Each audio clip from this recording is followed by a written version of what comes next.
dia gagal, dia mau coba lagi. Dia mau coba lagi, dia jatuh, dia bangun lagi. Dia jatuh, dia bangun lagi. Dan dia tidak pernah mengulang cara yang lama. Dia tidak pernah mengulang cara yang sama. Dia selalu menemukan cara yang baru.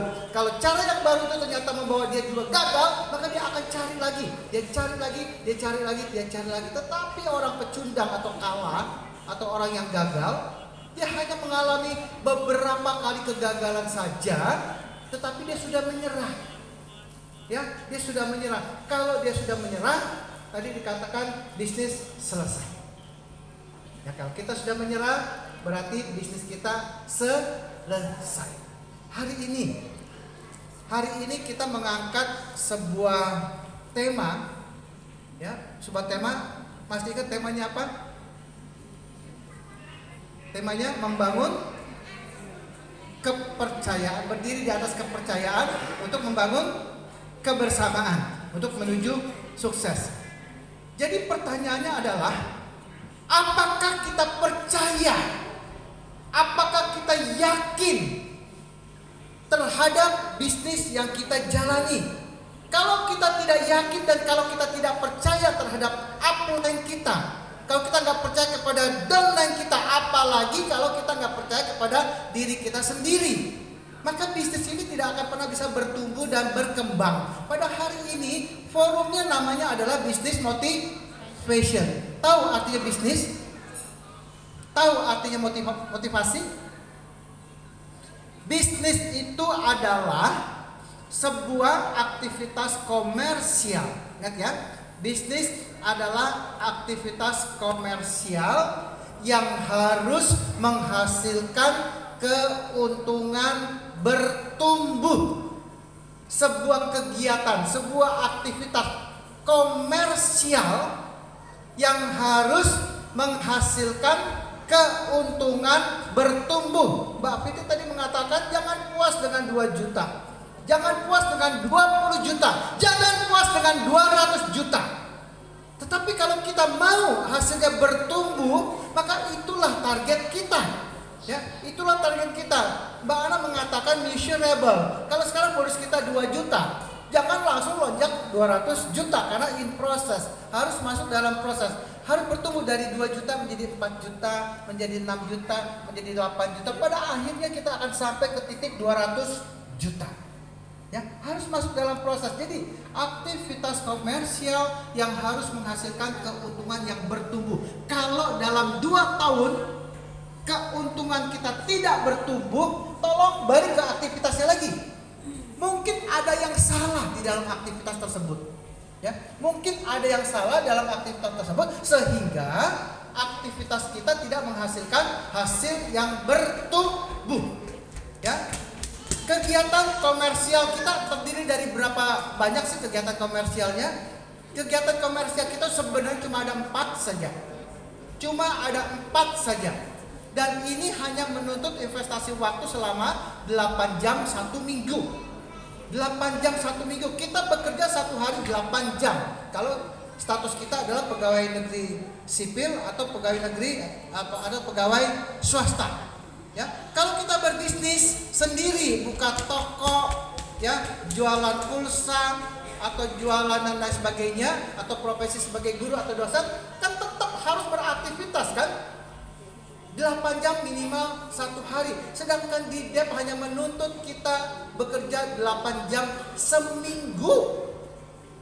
Bukan 8 jam sehari, 8 jam seminggu. Ya, 8 jam seminggu. Jadi artinya adalah kalau kita bekerja sebagai pegawai negeri atau sebagai dosen atau sebagai guru menghabiskan waktu 8 jam sehari, ya, 8 jam 1 hari atau seminggu 56 jam atau 56 jam, harus ditambah 8 jam lagi. 56 tambah 8 jadi 64 jam. 56 jam untuk kegiatan pekerjaan kita, sedangkan 8 jam untuk merintis sebuah hasil, sebuah usaha untuk mendapatkan income tambahan, dan pada suatu saat nanti income tambahan itu akan menjelma menjadi income utama, dan ada sama sekali tidak akan melirik yang namanya income utama dari hasil bekerja pada hari ini. Ya. Aktivitas komersialnya ada 4 saja. Yang pertama adalah OPP. Untuk apa OPP? OPP untuk perekrutan member baru. Karena we can do it. Kita hanya bisa sukses kalau kita menggunakan kata we, bukan kata I, bukan kata you, bukan kata he, bukan kata she, tapi we. Ya, harus menggunakan kata we. Untuk bisa menggunakan kata we, maka kita harus mengajak orang lain untuk bergabung bersama dengan kita. Mengajak orang lain untuk bergabung bersama dengan kita melalui aktivitas yang namanya OPP. Di dalam aktivitas OPP ada 4 poin yang harus kita presentasikan, yang harus kita publikasikan, yang harus kita flexingkan. Ya, ada 4. Yang pertama adalah jelaskan dengan detail siapa itu PT Duta Elok Persada. Jelaskan dengan detail siapa itu PT Duta Elok Persada, mulai dari pendirinya, legalitasnya, grup yang ada di belakang perusahaan tersebut. Yang kedua, promosikan produknya. Ya, promosikan produknya, fakta dan manfaat. Produk-produk apa yang kita miliki dan produk apa yang sudah saya pakai, ceritakan kesaksian Anda. Yang ketiga, jelaskan bagaimana cara kita bisa beroleh keuntungan bertumbuh dari waktu ke waktu sampai akhirnya kita bisa mengatakan seperti yang dikatakan oleh Mbak Fitri, 43 miliar sehari. Ya, 43 sehari itu datang dari mana? Hitungan matematisnya dari mana dan sebagainya. Jelaskan itu. Ada berapa posisi, ada berapa jenis sumber income dan sebagainya. Jelaskan supaya mereka menangkap pesannya, supaya mereka menangkap maknanya, value-nya, nilainya dan lain sebagainya. Dan yang keempat, berjanjilah kepada mereka. Kalau mereka bergabung bersama dengan Anda harus berjanji untuk mendampingi mereka. Jadi, I sudah berubah menjadi we karena mereka sudah menjadi bagian dari kita. I plus you sama dengan we.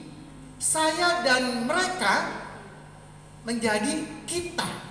Nah, kalau sudah menjadi kita, maka kita bisa menjalankan bisnis ini. Kesalahan di dalam OPP atau kesalahan di dalam perekrutan adalah kita selalu merekrut downline kita hanya melalui pendekatan produk semata saja. Jelaskan produknya, didemonstrasikannya, lalu diajak bergabung. Salah besar. Itu salah besar. Jadi harus ada 4 hal yang mereka dengar, akhirnya mereka memutuskan untuk bergabung bersama dengan kita. Jelaskan perusahaannya, jelaskan produknya, jelaskan keuntungannya, dan jelaskan janji kita untuk mendukung mereka, mendampingi mereka agar supaya mereka bisa seperti kita. Ya. Kesalahan yang kedua, yang pertama adalah kita hanya menggunakan pendekatan produk. Kita hanya jelaskan produk dan mereka tertarik, akhirnya mereka bergabung. Salah itu. Salah yang pertama. Salah yang kedua adalah jumlah yang kita rekrut terlalu banyak. Jumlahnya dengan apply sesuatu menjadi lebih mudah. Artinya adalah kita ada momen, ada waktu kita belajar dengan apply, tapi kita harus ada waktu untuk mempraktekkan apa yang diajarkan oleh apply. Kalau apa yang apply bisa, kita juga bisa, saya juga bisa, maka kita bisa bersama-sama menjadi kata we. Ya, menjadi kata we. Itu prinsip yang sama. Jadi we di sini maksudnya adalah kita, Anda yang ada di sini. Kedua adalah apply, yang ketiga adalah downline. Kita katakan dengan newbie, ya newbie. Mereka itu belum memiliki pengetahuan apa. Mereka itu join dengan kita karena semata-mata ada sesuatu harapan yang bagus yang mereka tangkap. Tapi how to do-nya, bagaimana merealisasikan, mereka nggak ngerti, belum tahu apa-apa. Maka itu kita harus ajak mereka kembali yang sudah baru saja terrekrut untuk mengikuti acara aktivitas komersial yang namanya NMT, New Member Training. Di dalam New Member Training yang dihadiri oleh para new member, kita menjelaskan bagaimana bisnis ini dijalankan. Tadi OPP, NMT, DDP, yang berikut adalah product knowledge. Ya.